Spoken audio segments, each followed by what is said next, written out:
Hi guys, I'd like to welcome you guys all back to my channel, and we are here with another day in Black history.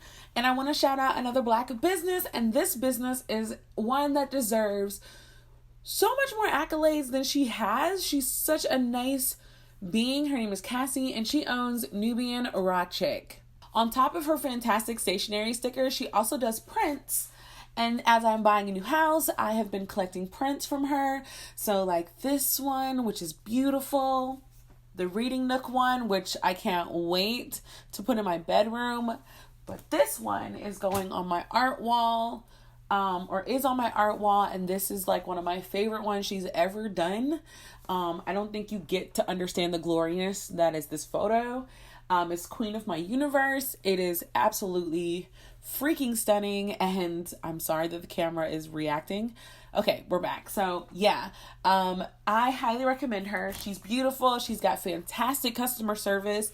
She's actually located in the UK, but I promise you that has nothing or no effects on her shipping whatsoever. She's 100% phenomenal. So go check her out. I'll leave her link down below.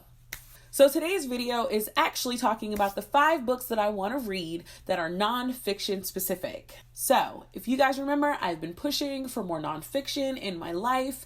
It's proved to be kind of difficult in the sense that I always gravitate more for reading as an escape rather than reading as a learning tool. So on top of Skillshare, which by the way, not sponsored yet, on top of Skillshare, I'm also focusing more on books that are going to benefit me, either self-improvement or business improvement. And then I'm also reading some books that inspire me. For example, I've already read Issa Awkward Black Girl, which I highly recommend. It was actually funny because like you could read it and you read it in Issa Rae's voice, which makes it great.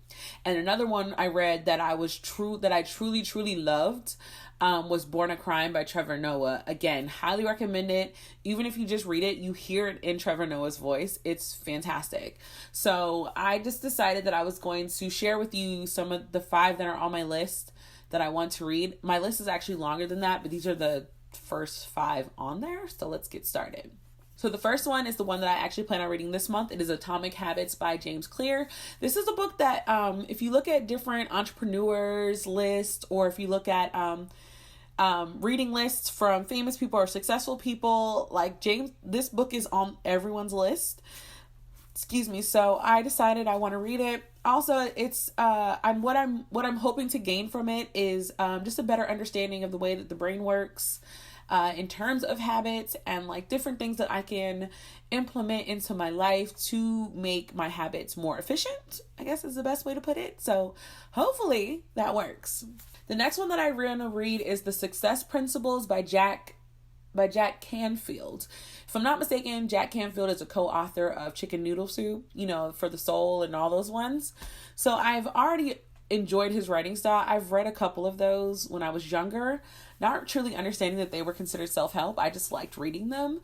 So that is one that I want to read. Honestly, there's no other way to explain it. I want success. So I want to know what these success principles are, if I agree with them. If I don't, obviously we'll have a video about it when I'm done reading it, but that is one that has interested me greatly. The next one that I want to read is We're Going to Need More Wine, and that is by Gabrielle Union. The same way that I read Issa Rae and Trevor Noah, I'm just interested. Plus, I got that book in a Ivy and Liv subscription box like 2 or 3 years ago, and it's been sitting at the top of my shelf just staring at me. So I decided that this year either I'm going to read it or donate it. So I decided I want to read it. Number 4 is Miracle Morning by Elrod. Okay, so this book is interesting for multiple reasons. I plan on getting it from my library. There's so many versions of this book, so I don't even know which version to get, but I'm interested in the whole idea of the Miracle Morning. I hear a lot of entrepreneurs reference this book a lot, and a lot of people that work from home reference this book a lot. And I'm curious to know, can this be applied to somebody who has very limited time in the morning? Like, what is considered a miracle morning? How can I apply this into my day? Will this make my day better? Because Some mornings it's very easy for me to ensure that I have my God time, and then other mornings I'm struggling to just stay awake. So, I want to, again, my spirituality is also something that is getting revamped this year. I want a closer relationship with God, and I want to figure out the best time of the day to devote time to him specifically. And like my parents, they do it in the morning. Me personally, lately, I've been finding it on my way to work, since it's about a 30-minute drive. That's been the best time for me, but I don't know if I'm the only person. I can't start praying. It puts me in a calm, meditative state that actually makes me sleepy, which is not good for driving. So I'm trying to figure out how that works for me, but maybe a miracle morning can give me some suggestions. I don't know. Let somebody else do the thinking for me for once, Yeah. The next one is probably going to make you laugh, but it's The Girl Wash Your Face by Rachel Hollis. Now, I'm going to just be very blunt and honest with you guys. I had been told that I should read this book a bunch of times by non-Black women.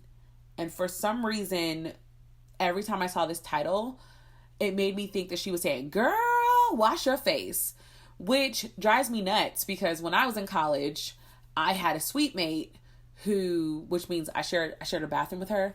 She would literally greet me as, "Hey girl, hey," or anytime I spoke, she'd be like, "Girl," doing all of these weird Black stereotypes that would make me want to strangle her, but I couldn't because I needed to graduate. So every time I saw that title and I saw that white woman on the cover, that's what I thought she was doing. I thought she was playing on that kind of like, have that sassy Black girl attitude, but be white and successful. So because I've never actually read the book, I kind of had to check myself. Like, so you're actually kind of projecting, and you don't even know what this book is about, sis. Like, you don't know what she's saying. You don't know how she's saying it. So what I plan on doing is listening to it via audiobook, for one, because I want to hear her voice throughout this entire thing. If it turns out that is the way that my perception was correct, I'll let you guys know. But I'm about 100% sure that I was just tripping and I need to check myself. So, yeah. Okay, guys, so that was the 5 nonfiction books that I plan on reading within the next couple months. Do you have any nonfiction books that you plan on reading? Are your nonfiction books self-help, or are they history related? Like, what kind of nonfiction books do you like to read?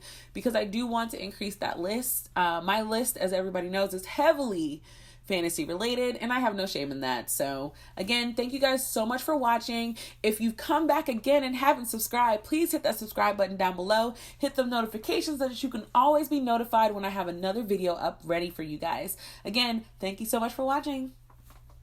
Bye.